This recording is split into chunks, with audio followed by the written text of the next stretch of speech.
E depois, eu então, o pai fez você um exibicionista, né? Ele que é o...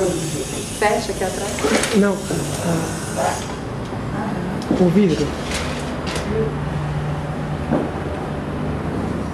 O exibicionista era ele. Ele que queria subir.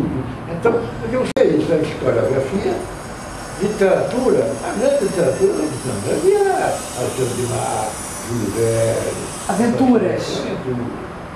A grande literatura depois Já entrando na fase adulta. aquela que eu sabia muitas vezes, sabia o Jorge Picot, sabia o rei da França, sabia pelo rei da Inglaterra, sabia por cima de batalhas de Napoleão, né? Sabia... Batalhas navais, guerras. Sabia livro de Júlio Verne, Alexandre Dumas, né? Vitor Hugo, ele fez livro de Os Miseráveis. Li Os Miseráveis, li Monique Rie, li Nossa Mãe de Paris, foi a melhor literatura que eu li. O interesse pela arte, pela filosofia, tudo isso é na fase adulta. Tudo depois. Eu acho que o interesse mesmo. A música despertou o interesse pela música italiana, operística. Todas os discos dele eram de trechos de Rigoletto, que eu adorava, Rigoletto, de Traviata, Trovador, que eu adorava. Wagner é horrível. Como é que você pode gostar de música do Wagner? Com a sombra do eu wagneriano. Eu nunca fui a vida toda. Olha as coisas. É muito provinciano. E a escola não despertou para nada? Quer dizer, tudo que você está dizendo é o que seu pai... a marcação, a formação do pai. Na escola eu não me lembro. Engraçado, no ginásio, eram professores bons. Professores de línguas eram terríveis, eu penso. O de matemática era um horror. O de língua não podia nada.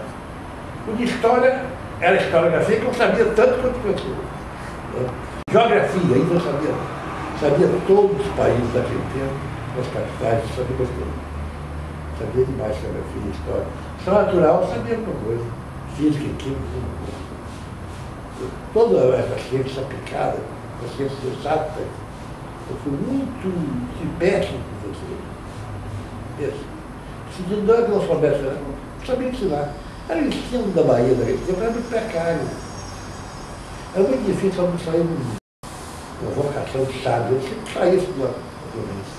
Mas quando você chegou aqui no Rio, aos 18, né? 18, 17, você sentiu que havia uma grande diferença quando você foi para a faculdade entre a bagagem que você trazia de ter vivido esses anos na Bahia, comparando com os alunos, seus colegas cariocas? Eu, de modo geral, eu era um intelectual. Havia, talvez fossem propensões intelectuais, mas eu e um outro colega. Havia dois, Alva e Astrovés. Acho que não. Só a mediania. Era eu, Álvaro, havia todo da Bahia, sério, também baiano que veio. Era esse. Provincianos eram mais inclinados aí do que aqueles alunos aí. Não vi nenhum aluno extraordinário. Nunca um morador. Rapaz, escrever, falava muito bem.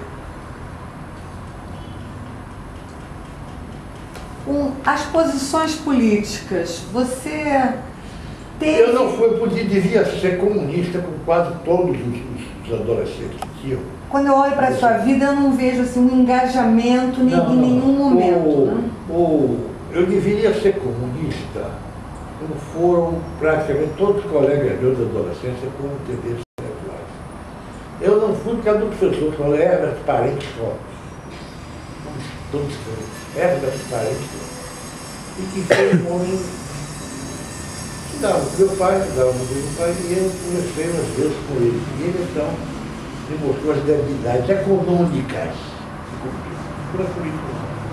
Ele nunca usou como segundo livro esse abençoado, partido, ele sustentava só queria fazer uma conferência. As vulnerabilidades econômicas do sistema político. Como o sistema de planificação central não consegue substituir a longo prazo a economia de mercado. Então, ele me convenceu disso. Realmente não deu. Ao fim de certo tempo, a planificação central não resolveu o problema da indústria. A indústria pesada, a indústria de armamento, carvão, ferro, aço, eletricidade, petróleo, essa funciona. Tem um pequeno número de grandes empresas. Mas a indústria de consumo, a indústria leve, é o contrário. Um grande número de pequenas empresas. A planificação funciona no caso da grande empresa. Não funciona no caso da pequena empresa. Basta trabalhar tudo. Top e tudo. Ele me convenceu disso. Mas eu sempre fui de centro-esquerda. Não, desde a Bahia eu já era centro-esquerda. Lembro que naquele final de 44, a gente sentia a guerra influenciou muito. Eu era já monófilo quando tinha 10 anos, 11 anos. Meu pai adorava o alemão. Nunca falou alemão, gostei do alemão, mas tinha uma admiração pelo alemão incrível. Me levou para a germanofilia. Até o Brasil foi uma guerra, aí se deu a virada. Foi aí que eu passei então, a ter um horror a nazismo, aquela coisa toda, e fiquei na paixão da torcida final. Todo o país, o mundo inteiro participou da derrota final nazista. Todo mundo tendia para a esquerda. Direita era uma coisa até era uma questão era um pejorativo, era infamante. Né? Então, todo mundo tendeu para a esquerda. Mas eu sempre fiquei na esquerda, a vida toda. Sempre fui um homem que nunca inclinei para as ideias. Você se arrepende de não ter tomado alguma posição mais engajada em determinados momentos, seja do Estado Novo, seja da... Ao contrário. Se eu me engajasse, eu estaria perto. Por exemplo, quando eu era secretário de Estado, porque minha vida é um caminho de rato, né? Eu tive múltiplas experiências e por isso não fui especialista em nada. Dei muitos campos, muitas coisas, então um generalista. Quando eu era secretário de Estado, vários amigos se aproximaram e disseram, olha, você vai ser um parlamentar soberbo, magnífico parlamentar, vamos preparar sua função. Então, quando ele virar um governador, vai dar apoio. Você fala, se eu tivesse feito isso, eu estaria cansado. Dentro do regime militar, eu não ia repetir aquilo. Eu não ia fazer, eu não ia bajulá-lo. Eu ia protestar, eu ia cabelar, eu ia explodir, fazer aquilo, e inevitavelmente caçar. Então, meu Deus, vocês todos vão sofrer as consequências disso. Tornando você terrorista. Porque os caçadores não eram ricos, não tinha dinheiro, a caçação era absolutamente penosa. Mas a coisa mais certa, deixar para o espectador.